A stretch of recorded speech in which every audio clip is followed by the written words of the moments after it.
నమస్కారం, వార్తలకు స్వాగతం. ముందుగా ముఖ్యాంశాలు. కేంద్ర మంత్రి Kishan Reddy press meet. BJP గెలుపుపై హర్షం వ్యక్తం.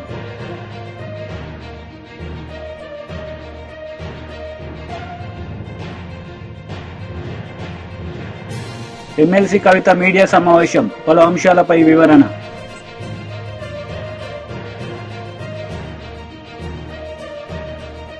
తెలంగాణ సహా కాంగ్రెస్ పాలిత రాష్ట్రాల్లో హామీల అమలులో వైఫల్యమే మహారాష్టలో ఆ పార్టీ ఓటమికి కారణమని రాష్ట బీజేపీ నేతలు అన్నారు. రాహుల్ గాంధీ, రేవంత్ రెడ్డి అబద్దాల ప్రచారాన్ని మహారాష్ట ప్రజలు తిరస్కరించారని కేంద్ర మంత్రులు కిషన్ రెడ్డి, బండి సంజయ్ పేర్కొన్నారు. మహారాష్ట, జార్ఖండ్ ఫలితాలతో దేశ రాజకీయాల్లో భవిష్యత్తు ప్రాంతీయ పార్టీలదే అని మరోసారి రుజువైందని బీఆర్ఎస్ నేతలు వ్యాఖ్యానించారు. ఇకనైనా రేవంత్ రెడ్డి తెలంగాణ పాలనపై దృష్టి పెట్టాలని కేటీఆర్ సూచించారు. ఏమాత్రం ప్రజలు స్పందించలేదు. కాంగ్రెస్ పార్టీ రాహుల్ గాంధీ యొక్క దుష్ప్రచారం మరొకసారి అర్థమైంది. ఈరోజు పరిస్థితి చూస్తే ఎట్లా ఉందంటే, జార్ఖండ్లో మహారాష్ట్రలో కలిపితే 30 సీట్లు కూడా దాటే పరిస్థితి లేదు కాంగ్రెస్ పార్టీ. జార్ఖండ్లో మహారాష్ట్రలో 2 రాష్ట్రాల్లో వచ్చినటువంటి ఎమ్మెల్యే స్థానాలు చూస్తే 30 సీట్లు కూడా దాటే పరిస్థితి లేదు. అంత ప్రజా వ్యతిరేకత కాంగ్రెస్ పార్టీ కూడగట్టుకున్నది. మహారాష్ట్రలో విపక్ష హోదా కూడా కాంగ్రెస్ పార్టీకి రాలేదు. మోడీ గారి నాయకత్వంలో డబుల్ ఇంజిన్ సర్కారు పట్ల ప్రజలకు ఉన్నటువంటి నమ్మకాన్ని ప్రజలు అద్భుతమైనటువంటి తీర్పు ఇవ్వడం జరిగింది.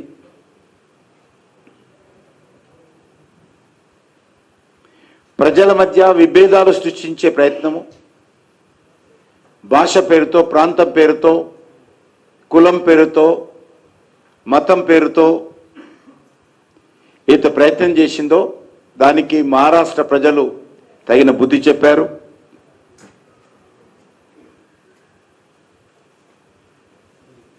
రాజ్యాంగాన్ని చేతపట్టుకొని మహారాష్ట్ర ఎన్నికల్లో కాంగ్రెస్ పార్టీ నాయకులు విష ప్రచారం చేశారు. ఎందుకంటే మహారాష్ట్రలో డాక్టర్ బాబాసాహెబ్ అంబేద్కర్ను సమర్థించేటువంటి వ్యక్తులు, సంస్థలు అత్యధికంగా ఉంటాయి. ఊరూరా డాక్టర్ బాబాసాహెబ్ అంబేద్కర్ పేరు మీద పెద్ద ఎత్తున కులాలకు అతీతంగా పనిచేసేటువంటి వర్గాలు ఉంటాయి. అటువంటి మహారాష్ట్రలో డాక్టర్ బాబాసాహెబ్ అంబేద్కర్ రూపకల్పన చేసినటువంటి రాజ్యాంగాన్ని చేతపట్టి ఊరూరా ప్రచారం చేసినప్పటికీ కాంగ్రెస్ పార్టీ యొక్క అబద్ధాలను, అసత్యాలను ప్రజలు నమ్మలేదు. ఎస్సీ సీట్లలో తీసుకున్నా, ఎస్టీ సీట్లలో తీసుకున్నా, బీజేపీకి సంబంధించినటువంటి ఎన్డీఏ భాగస్వామ్య పార్టీలు మెజార్టీ సీట్లు పొందడం జరిగింది.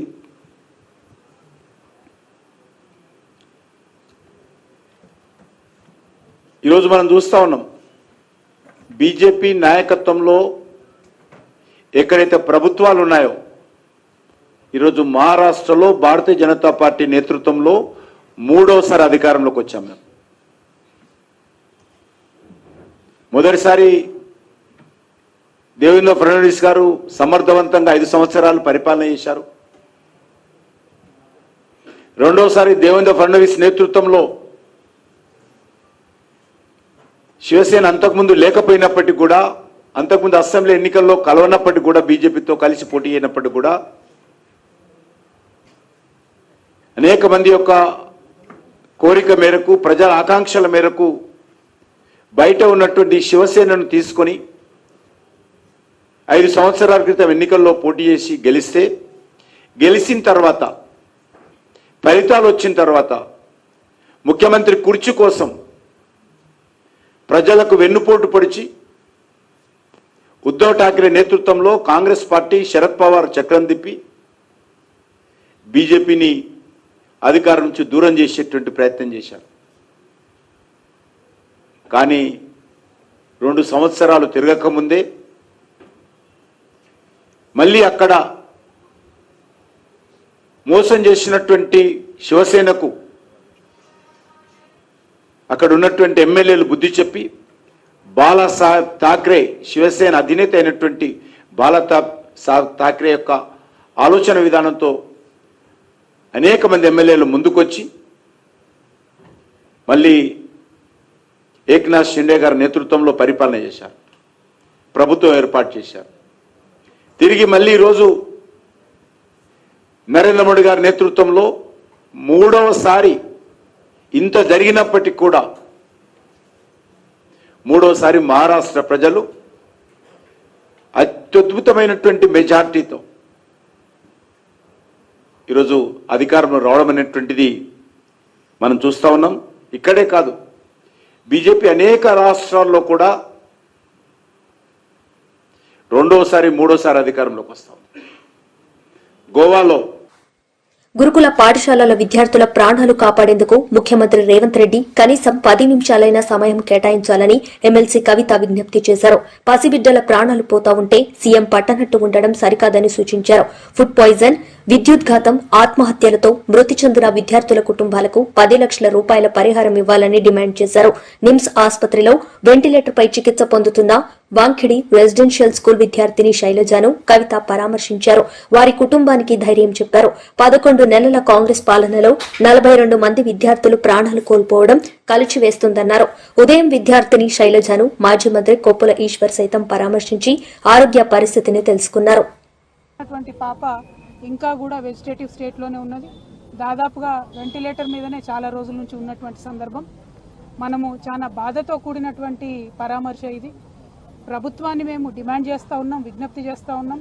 పసిబిడ్డల ప్రాణాలు పోతూ ఉంటే పట్టనట్టు ఉండడం సరికాదు.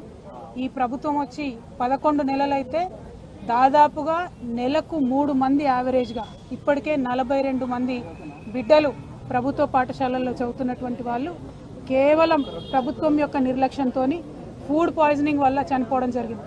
అంటే యావరేజ్గా 10 రోజులకు ఒక పసిబిడ్డ ప్రాణాన్ని ఈ ప్రభుత్వం పొట్టన పెట్టుకుంటా ఉన్నది.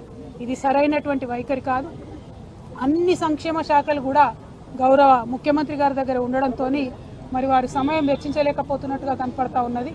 ఒక్క 10 నిమిషాలు మీరు పాఠశాలల్ని పసిబిడ్డల గురించి ఆలోచించి రివ్యూ చేసినట్టయితే ఈ ప్రాణాలన్నీ కూడా కాపాడేటటువంటి పరిస్థితి ఉంటుంది.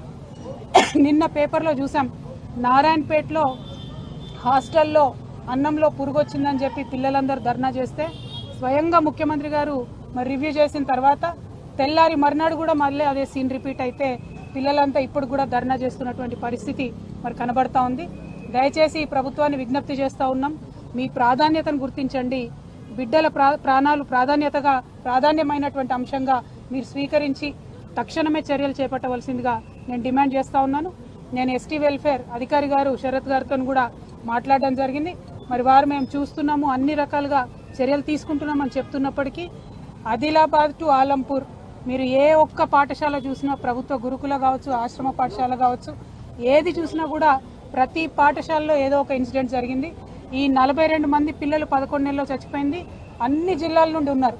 కాబట్టి ఓవరాల్గా ఈ పాఠశాల వ్యవస్థనంతా కూడా మరి ధ్వంసమైనటువంటి పరిస్థితి కనబడతా ఉంది. కాబట్టి దాని మీద ఫోకస్ చేయవలసిందిగా మేము ప్రభుత్వాన్ని డిమాండ్ చేస్తూ ఉన్నాం. ఇదివరకు కేసీఆర్ గారి నాయకత్వంలో ప్రభుత్వ పాఠశాలల్లో చదివేటటువంటి పిల్లలు మరి మేము ఐఐటి పోవాలన్నా, ఐఐఎంకి పోవాలన్నా, లేకపోతే ఎవరెస్ట్ అధిరోహించాలా అని చెప్పి ఉన్నతమైనటువంటి ఆశయాలు లక్ష్యాలతో ఉన్నటువంటి సందర్భాన్ని కూడా మనం తెలంగాణ ప్రజలుగా చూసినాం. కానీ ఈ 11 నెలల్లోనే మరి ఆ పాఠశాలలు ఈ దుస్థితికి చేరుకొని 10 రోజులకు ఒక పసిబిడ్డ ప్రాణం పోతుంటే కూడా ఉలుకు పలుకు లేకుండా ప్రభుత్వం ఉండడాన్ని మేము తీవ్రంగా ఖండిస్తూ ఈ అంశాన్ని సీరియస్గా తీసుకొని గౌరవ ముఖ్యమంత్రి గారు ఇంటర్ఫియర్ అయ్యి తక్షణమే ఈ పరిస్థితిని చక్కబెట్టాలని చెప్పి ప్రభుత్వాన్ని డిమాండ్ చేస్తూ ఉన్నాం. అట్లానే ఇప్పటి వరకు ప్రాణాలు కోల్పోయినటువంటి ఆ 42 మంది కుటుంబాలకు కూడా ఎక్స్గ్రేషియా కింద 10 లక్షల రూపాయలు ఇవ్వాలని కూడా మేము డిమాండ్ చేస్తూ ఉన్నాం. పోయిన ప్రాణం వెలకట్టలేనిది, పోయిన ప్రాణాన్ని తీసుకురాలేము, బిడ్డ దూరమైనటువంటి దుఃఖాన్ని తీర్చలేము. కానీ వారి ఆర్థిక కష్టాలలో స్వావలంబన ఇవ్వాల్సినటువంటి కనీస బాధ్యత ప్రభుత్వానికి ఉంటుంది. కాబట్టి 10 లక్షల రూపాయల ఎక్స్గ్రేషియా కూడా ఆ పిల్లల కుటుంబాలకు ఇవ్వాలని చెప్పి ఈ సందర్భంగా పేద గిరిజన రైతుల తరపున పోరాడిన పాపానికి పట్నం నరేందర్ రెడ్డిని జైల్లో పెట్టారని బీఆర్ఎస్ కార్యనిర్వాహక అధ్యక్షుడు కేటీఆర్ ఆరోపించారు. లగచర్ల దాడి ఘటనకు సంబంధించి చర్లపల్లి జైల్లో రిమాండ్ ఖైదీగా ఉన్న పట్నం నరేందర్ రెడ్డిని కేటీఆర్ బీఆర్ఎస్ మాజీ శాసనసభ్యులు పరామర్శించారు. కాంగ్రెస్ ప్రభుత్వంలో అమాయకులు జైల్లో ఉన్నారని, అరాచకాలు చేసేవాళ్లు మాత్రం గద్దెనెక్కి కూర్చుంటున్నారని విమర్శించారు. జైల్లో ఉన్నవారి కుటుంబాలు ఎవరూ భయపడొద్దని, వారి వెంట కేసీఆర్ ఉన్నారని హామీ ఇచ్చారు. అభినందనలు తెలియజేస్తా ఉన్నాను. ఎందుకు అంటే ఆయనని కలిసినంతసేపు ఆయన మాకు చెప్పింది ఒకటే, మాట్లాడింది ఒకటే. అన్న, నా గురించి వదిలేయండి, నేను బాగానే ఉన్నాను, నేను బాగానే ఉంటాను. చెయ్యని తప్పుకు ఇవాళ 30 మంది అమాయక పేద రైతులను జైల్లో పెట్టినారు. వాళ్లను విడిపించండి, వాళ్ల కోసం పోరాటం చేయండి. మా కొడంగల్ రైతుల పక్షాన నిలబడండి, మా కొడంగల్ గిరిజనుల కోసం కొట్లాడండి. మా కొడంగల్లోని దళిత బలహీన వర్గాల రైతుల భూములు గుంజుకుంటున్నారు, అక్కరలేని ఫార్మా విలేజ్ ను రుద్దుతున్నారు అని చెప్పి ఆయన బాధపడతా ఉన్నాడు. వాస్తవం ఏంటి అంటే ఈరోజు సంగారెడ్డి జైలు నుంచి మొదలు పెడితే చెర్లపల్లి జైలు దాకా అమాయకులేమో జైల్లో ఉన్నారు. కానీ కొడంగల్ నుంచి కొండారెడ్డిపల్లె దాకా అరాచకాలు చేస్తున్న దుర్మార్గులేమో ఇవాళ గద్దెనెక్కి కూర్చున్నారు. మీరు చూస్తా ఉన్నారు. కొడంగల్లోనేమో పేద రైతుల భూములు గుంజుకునే ప్రయత్నం ఒకవైపు, ఇష్టం వచ్చినట్టు భూములు ఇవ్వమంటే అర్ధరాత్రి ఇండ్ల మీద పడి ఆడవాళ్లు చిన్నపిల్లలను చూడకుండా అరాచకాలు చేస్తున్నది కాంగ్రెస్ ప్రభుత్వం రేవంత్ రెడ్డి నాయకత్వంలో. మరొకటి నిన్ననే చూసినాం. కొండారెడ్డిపల్లి రేవంత్ రెడ్డి సొంత ఊరు.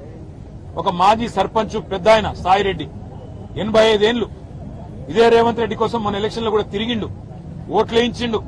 అట్లాంటి పెద్ద ఆయన మీద కూడా ఇవాళ పగబట్టి ఆయన ఇంటికి అడ్డంగా గోడ కట్టి తవ్వలేకుండా చేస్తే ఆ క్షోభ, ఆ అవమానం సొంత ఊరిలో సర్పంచ్ గా పనిచేసిన ఊరిలో ఇంతటి అవమానం అని చెప్పి ఆ క్షోభతో నిన్న ఆత్మహత్య చేసుకున్న పరిస్థితి ఇవాళకి కూడా కల్వకుర్తిలో ఆయన భౌతిక కాయం ఇంకా అట్లే ఉంది. నియంతల పాలనలో, దుర్మార్గుల పాలనలోనే ఇట్లాంటి ఆంక్షలు చూస్తాం. ఇండ్ల కడ్డంగా గోడలు కట్టే పరిస్థితి ఎక్కడైనా ఇదివరకు ఉండేనా? మేం లేదా ప్రభుత్వంలో 10 ఏళ్లు ఎన్నడన్నా ఇట్లాంటి వార్తలు విన్నారా? సొంత ఊరైతే, సొంత కాన్స్టిట్యున్సీ అయితే నీ సామ్రాజ్యమా? నువ్వేమైనా రారాజువా? నువ్వేమైనా చక్రవర్తివా? లేక 1000 ఏళ్లు బతకనికి వచ్చినవా? సొంత ఊరైతే, సొంత నియోజకవర్గం అయితే నేను ఆడింది ఆట, పాడింది పాట అంటే నువ్వు నియంత కాదు, నువ్వు చక్రవర్తివి కాదు రేవంత్ రెడ్డి. నీలాంటి వాళ్ళు చాలా మంది కొట్టుకపోయినారు, నువ్వు కూడా కొట్టుకపోతావు. ఒకటి మాత్రం పక్కా, ఇవాళ కొడంగల్ నుంచి కొండారెడ్డిపల్లె దాకా కాంగ్రెస్ ప్రభుత్వం చేస్తున్న అరాచకాలు, శిశుపాలుడి తప్పులు ఎట్లయితే ప్రజలు ఆనాడు లెక్కబెట్టినారో ఇప్పుడు రేవంత్ రెడ్డి పాపాలు కూడా అట్లే లెక్కబెడతా ఉన్నారు. భూ కుంభకోణాలు, ఫార్మా విలేజ్ల పేరిట చేస్తున్న దౌర్జన్యాలు, పేద గిరిజన రైతుల మీద, వారి కుటుంబాల మీద అర్ధరాత్రి బందిపోట్లను పట్టుకునేటప్పుడు పోయినట్టు 100 మంది పోలీసులు పోయి దాడి చేయడం, విచ్చలవిడిగా అధికారం ఉంది కదా అని చెప్పి ఇవాళ సాయిరెడ్డి గారు గాని, అనుముల గురవారెడ్డి గాని ఆత్మహత్యలు చేసుకునే విధంగా వారి మీదకి ఒత్తిడి తెచ్చి సొంత గ్రామంలో చేస్తున్న అరాచకం, ఇవన్నీ కూడా పాపం పండే రోజు దగ్గరలోనే ఉన్నది. నీకంటే పెద్ద పెద్ద నియంత్రణలు కూడా కొట్టుకపోయినారు. కానీ నిజంగా కూడా ఇవాళ పట్నం నరేందర్ రెడ్డిని కలిసిన తర్వాత చాలా గొప్పగా అనిపించింది మా అందరికీ. లక్ష్మారెడ్డి గారు, నేను, శ్రీనివాస్ గౌడ్ గారు, మహమూద్ అలీ గారు, లక్ష్మారెడ్డి గారు మేమందరం మాట్లాడుకుంటూ వస్తా ఉన్నాం. అదే నరేందర్ ఎంత ధైర్యంగా ఉన్నాడు, నా కోసం కాదన్నా మా రైతుల కోసం కొట్లాడాడని చెప్పినాడు. మా మహబూబాబాద్ లో మీరేదో సంఘీభావంగా ధర్నా పెట్టినారంటే బాగా చేయండి అని చెప్పి విజ్ఞప్తి చేసినాడు. రాష్ట్రంలోని గిరిజనులందరికీ తెలిసేటట్టు మా గిరిజనుల పంచాయతీ, మా పేదవాళ్ల పంచాయతీ, రాష్ట్రంలో ఏ ఒక్కరికి అన్యాయం జరగకుండా చూడండి అని చెప్పి మాకు ధైర్యాన్ని ఇచ్చి, మాకు ఉత్సాహాన్ని ఇచ్చి, నాకేం కాదు మీరు ధైర్యంగా ఉండండి అని చెప్పి మాకు కొత్త ధైర్యం చెప్పినాడు. వారితో పాటు ఇవాళ 30 మంది పైచిలకు పేద రైతులు ఎవరైతే చెయ్యని తప్పుకు కేవలం మా అభివృద్ది, సుపరిపాలన మహారాష్ట్రలో విజయాన్ని కట్టబెట్టాయని ప్రధాని నరేంద్ర మోదీ పేర్కొన్నారు. కలిసికట్టుగా తాము మరింత ఎత్తుకు ఎదుగుతామని ధీమా వ్యక్తం చేశారు. మహారాష్ట్ర అసెంబ్లీ ఎన్నికల్లో ఘన విజయంపై ప్రధాని ఈ మేరకు ఎక్స్ లో పోస్ట్ చేశారు. మహాయుతి కూటమికి చారిత్రక విజయాన్ని అందించినందుకు ప్రజలకు కృతజ్ఞతలు తెలిపారు. తమ కూటమి పట్ల ప్రజలు చూపించిన ఆప్యాయత ఎప్పటికీ మర్చిపోలేమన్నారు. మహారాష్ట్ర పురోగతికి తమ కూటమి నిరంతరం కృషి చేస్తుందని తెలిపారు. అక్రమ కేసులో అరెస్టులు వెంటనే ఆపాలని వైఎస్సార్సీపీ లీగల్ సెల్ అధ్యకుడు ఎం మనోహర్ రెడ్డి డిమాండ్ చేశారు. రాష్టంలో అంబేద్కర్ రాజ్యాంగం ప్రకారం కాకుండా నారా లోకేష్ రాసుకున్న రెడ్ బుక్ ప్రకారం పాలన సాగుతుందని, అందుకే సోషల్ మీడియా కార్యకర్తలను దారుణంగా వేధిస్తున్నారని మనోహర్ రెడ్డి వెల్లడించారు. ఈ అంశంపై పార్టీ కేంద్ర కార్యాలయంలో మనోహర్ రెడ్డి మీడియాతో మాట్లాడారు. ఏదైనా ప్రశ్నిస్తే ఈ ప్రభుత్వ అవినీతి పైన గాని లేకపోతే ఈ ప్రభుత్వం ఇచ్చిన సూపర్ 6 హామీలను అమలు చేయమని ఎందుకు అమలు చేయడం లేదని ప్రశ్నిస్తే వాళ్ళపైన కేసులు పెడుతున్నారు. ఆ కేసులు కూడా రాజ్యాంగం ప్రకారము చట్టం ప్రకారము న్యాయస్థానాల పరిధికి లోబడి చేయడం లేదు. వాళ్ళకిష్టం వచ్చిన రీతిలో కూటమి పాలకులకు తలొగ్గి పోలీసులు పచ్చ చొక్కాలు వేసుకుని ప్రభుత్వం ఏం చెప్పితే అది చేస్తూ చట్టాలను ఉల్లంఘిస్తూ వాళ్లే చట్టాన్ని కాపాడాల్సిన వాళ్ళు వాళ్లే చట్టాన్ని తమ చేతుల్లోకి తీసుకుని సోషల్ మీడియా కార్యకర్తలపైన ప్రశ్నించినందుకు అరెస్టులు చేస్తున్నారు. మానవ హక్కులు పౌర హక్కులను ఏమాత్రం విలువ ఇవ్వకుండా కాలరాస్తున్న పరిస్థితి ఈ రాష్ట్రంలో జరుగుతూ ఉంది. ప్రభుత్వ వైఫల్యాలను హామీలను అమలు చేయమని అదేవిధంగా వాళ్ళ అవినీతిని ప్రశ్నిస్తే కేసులు పెడుతుండడం ఒక దుష్ట సాంప్రదాయానికి ఈ రాష్ట్ర ప్రభుత్వం తెరలేపింది. ఇప్పటి వరకు దాదాపు 300కు పైగా కేసులు పెట్టారు సోషల్ మీడియా కార్యకర్తలపైన. తర్వాత వాళ్ళకి చట్ట ప్రకారం 41A నోటీసులు 7 సంవత్సరాలకు లోబడి నేరం శిక్ష పడేటట్టుగా ఉంటే వాటిల్లో 41A నోటీస్ ఇచ్చి వాళ్ళ వివరణ తీసుకోవాలని వాట్సాప్ల ద్వారా పంపకుండా అర్ధరాత్రి పూట వాళ్ళు ఇంటి చేసినారు అనే ఇది కూడా వాళ్లకు తెలియపరచకుండా వాళ్ళని అరెస్టు చేసి చిత్రహింసలకు గురి చేసిన సందర్భాలు ఉన్నాయి.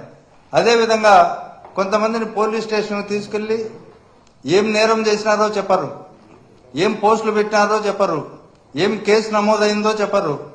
ఉదయం నుంచి రాత్రి వరకు పెట్టుకుని మళ్లీ రేపు పొద్దున్న రాడని చెప్పి ఇట్లా రాష్ట్రంలో చాలా మందిని తిప్పుతున్న పరిస్థితులు కూడా ఈ రాష్ట్రంలో జరుగుతూ ఉన్నాయి. అదేవిధంగా మరికొంతమంది ఇట్లా 5-6 రోజుల పాటు 10 రోజుల పాటు నిర్బంధించి కూడా వాళ్ళని రిలీజ్ చేయకపోతే వాళ్ళు హెబియస్ కార్పస్ పిటిషన్లు హైకోర్టులో వేస్తారు. హెబియస్ కార్పస్ పిటిషన్లో వెంటనే 24 గంటల లోపల వాళ్ళని ప్రొడ్యూస్ చేయండి అని హైకోర్టు తీర్పునిస్తే ఆదేశిస్తే దాని మేరకు ఆ కార్యకర్తలను సోషల్ మీడియా కార్యకర్తలను వివిధ పోలీస్ స్టేషన్లలో నేరం చేసినారని చెప్పి అరెస్టులు చూపించడం జరుగుతూ ఉంది. మా పైన పోలీస్ డిపార్ట్మెంటే మీరు కేసులు వేస్తారా అనే దీంతో ఇప్పుడు హెబియస్ కార్పస్ పిటిషన్లు పెట్టిన వాళ్ళపైన ఒకరిపైన 21 కేసులు, ఇంటూరు రవికిరణ్ పైన 16 కేసులు, పెద్దింటి సుధారాణి పైన 14 కేసులు, ఇలా చాలా మంది పైన 10లకు పైన కేసులు పెడతా పోతా ఉన్నారు. ఇది అత్యంత దుర్మార్గమైన విషయం. చట్టాలను పరిరక్షించిన పోలీసులే చట్టాన్ని తమ చేతుల్లోకి తీసుకోవడం. తర్వాత ఈ ప్యాటర్న్ అంతా ప్రజాస్వామ్య సూత్రాలకు భిన్నంగా జరుగుతూ ఉంది. వీళ్ళని సోషల్ మీడియా కార్యకర్తలని ఆర్గనైజ్డ్ క్రైమ్ అనే దీని కిందకి తీసుకొని వస్తా ఉన్నారు. భారతీయ న్యాయ సంహిత అని ఈ మధ్య ఒక చట్టం తెస్తే ఇండియన్ పీనల్ కోడ్ కు బదులుగా వాటిలో 111 సెక్షన్ అని ఒకటి యాడ్ చేసి ఆ సెక్షన్ ను సోషల్ మీడియా కార్యకర్తలకు పెడతా ఉన్నారు. ముఖ్యంగా 111 సెక్షన్ లో అది పెట్టాలంటే ఈ సోషల్ మీడియా పోస్టులకు అది అప్లికబిలిటీ లేదు. దాన్ని పెట్టాలంటే ఆ 111 సెక్షన్ కిడ్నాపులు చేయడమో, రాబరీలు చేయడమో, లేకపోతే కంటిన్యూస్ గా వెహికల్ థెఫ్ట్లు, ల్యాండ్ గ్రాబింగ్, తర్వాత ఎకనామిక్ అఫెన్సెస్, తర్వాత ఎక్స్టార్షన్ ఆఫ్ మనీ, ఏదో డబ్బుల కోసం ఇతరులను వేధించి వాళ్లను సుపారీ హత్యలు చేయడము, ఇట్లాంటి లక్షణాలన్నీ ఉన్న వాటిని మాత్రమే 111 సెక్షన్ పెట్టాలని స్పష్టంగా చట్టంలో పేర్కొన్నప్పటికీ ఆ సెక్షన్ ను సోషల్ మీడియా కార్యకర్తలపైన అన్యాయంగా పెడుతున్న సందర్భాలు ఇక్కడ మనం చూస్తా ఉన్నాం. ఇక్కడ ఎక్కడైనా కానీ పెక్యూనియరీ ఇంట్రెస్ట్ కానీ ఫైనాన్షియల్ బెనిఫిట్స్ కానీ ఆశించి సోషల్ మీడియా కార్యకర్తలు ఎక్కడ ఎక్స్ట్రాక్షన్ కానీ లేకపోతే ఇంకోటి కానీ చేయలే. ఈ ప్రభుత్వ వైఫల్యాలను ప్రశ్నిస్తున్న సందర్భంలో వ్యంగ్యమైన కార్టూన్ల ద్వారా పాలకులను నిలదీస్తే వాళ్లపైన ఈ 111 సెక్షన్స్ పెట్టడం అనేది చాలా దుర్మార్గమైన విషయం. అదేవిధంగా కనీసం ఇట్లాంటి ఇంత ముందు చెప్పినట్టు నేను ఆ నేరాలలో కనీసం 2 ఛార్జ్షీట్లు ఫైల్ చేసి ఉండాల. అలాంటి సందర్భాలు కూడా లేవు. పూర్తి టీడీపీ నేత వేమూరి ఆనంద్ సూర్య మీడియా సమావేశం నిర్వహించారు. ఈ సందర్భంగా పలు అంశాలపై ఆయన మాట్లాడారు. సరే సరెండర్ కాకపోయినట్లయితే వారి మీద తగిన చర్యలు తీసుకోవడం జరుగుతుంది. అంతేకాకుండా రెవెన్యూ శాఖలో కొందరు అధికారులు మాజీ సైనికులు స్వాతంత్ర సమరయోధులకు మరి ప్రభుత్వం ఈ కంపెనీలకు ఇచ్చినటువంటి భూములని రికార్డులను తారుమారు చేయటం ఎంత కరెక్టు? మరి దీనికి ముఖ్యంగా నాడు గతంలో వోక్స్ వ్యాగన్ ఊసెత్తితే ప్రపంచానికి గుర్తొచ్చేది ఆధునాతన పరిజ్ఞానంతో వచ్చిన కొత్త కారు. కానీ అక్కడ మనకు కనిపించేది బొత్స యొక్క రాజకీయ కుళ్ళు చరిత్ర, 11 కోట్ల భూ కుంభకోణం. ఇదేనా 11 కోట్ల? ఆనాడు 11 కోట్ల భూ కుంభకోణం, ఈనాడు 11 మంది ఎమ్మెల్యేల సహవాసం. ఇది చాలా అదో రకమైనటువంటి అవినాభావ సంబంధం కలిగినట్టు ఉన్నటువంటి విషయాన్ని ఆనాటి 11 కోట్ల భూ కుంభకోణం, ఈనాడు 11 మంది ఎమ్మెల్యేలు ఆ భూ కుంభకోణంలో భాగస్వాములు. ఇటువంటి దుశ్చర్య ఈ రోజున ఈ రకంగా కనపడతా ఉందంటే మనం ఏం చెయ్యాలి? ఉత్తరాంధ్ర తీసుకున్నట్లయితే 3 జిల్లాల్లో 2000 ఎకరాలకు పైగా బొత్స కుటుంబం 2000 ఎకరాలకు పైగా బొత్స కుటుంబం ఆధీనంలోకి వచ్చాయి. ఈ రకంగా ఎక్కడ చూసినా గుడ్ మార్నింగ్ అంటూ సత్యసాయి జిల్లాలో ధర్మవరం ఎమ్మెల్యే కేతిరెడ్డి వెంకట్రామరెడ్డికి అదొక ఒక పిచ్చి. జనాల దగ్గరకు వచ్చి జనాలకు అన్ని మంచి చేస్తున్నట్టు టీవీల్లో సోషల్ మీడియాలో ప్రగల్భాలు పలుకుతూ అదిరిస్తూ బెదిరిస్తూ భూ కబ్జాలు, చెరువుల కబ్జాలు రకరకాలుగా మరి ఆ యొక్క కేతిరెడ్డి వెంకట్రామరెడ్డి ధర్మవరం ఎమ్మెల్యే తీసుకున్నటువంటి చర్యలు చూసినట్లయితే భూ కబ్జాలు అగ్రభాగాన్ని నిలబడ్డాడు కేతిరెడ్డి వెంకట్రామరెడ్డి. ఇటువంటి వాళ్ళందరినీ భరతం పట్టడానికే మొన్న కూటమి ప్రభుత్వం చంద్రబాబు నాయుడు గారు ఆంధ్రప్రదేశ్ అసెంబ్లీలో ఏపీ భూ దురాక్రమణ నిరోధక బిల్లుని 2024 తీసుకురావటం, మరి దాని ద్వారా జరిగేటటువంటి పరిణామాలు, ఈ భూ కబ్జాదారులు ఎదుర్కొనేటువంటి పరిణామాలు ఎలా ఉంటాయో రాబోయే రోజుల్లో తెలుస్తుందని ఈ ఆంధ్ర రాష్ట్ర ప్రజల కోసం చంద్రబాబు నాయుడు గారు ఈ భూ దురాక్రమణలను సృష్టించడం కోసం భూ దురాక్రమణ బిల్లును తీసుకురావటం నిజంగా ఆహ్వానించదగిన విషయం. అప్పటి అనంతపురం జిల్లాలో మహిళా శిశు సంక్షేమ శాఖ మంత్రి గారు ఉషాశ్రీ చరణ్ గారు 30 కోట్ల విలువైనటువంటి 160 ఎకరాల భూములను 30 కోట్ల విలువైన 160 ఎకరాల భూములను కాజేసి భర్త పేరిట రిజిస్ట్రేషన్ చేసుకోవటం ఎక్కడండి? మీరు ఏ రకంగా జగన్మోహన్ రెడ్డి ప్రభుత్వం ఈ రకంగా ప్రజలను బాధించిందో మనకు కనపడుతుంది. భూ రాబందులు, లెక్కలేనంత మంది భూ రాబందులు, వాళ్ళందరినీ బయటికి లాగేందుకు. వార్తలు ముగించే ముందు ముఖ్యాంశాలు మరోసారి. కేంద్ర మంత్రి Kishan Reddy press meet, BJP గెలుపుపై హర్షం వ్యక్తం.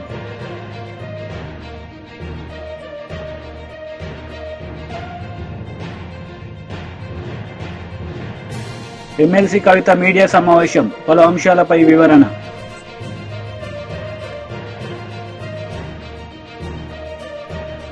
ఈ వార్తలు ఇంతటితో సమాప్తం. తిరిగి ప్రసారమయ్యే వార్తల్లో మళ్ళీ కలుద్దాం. అంతవరకు సెలవు. నమస్తే.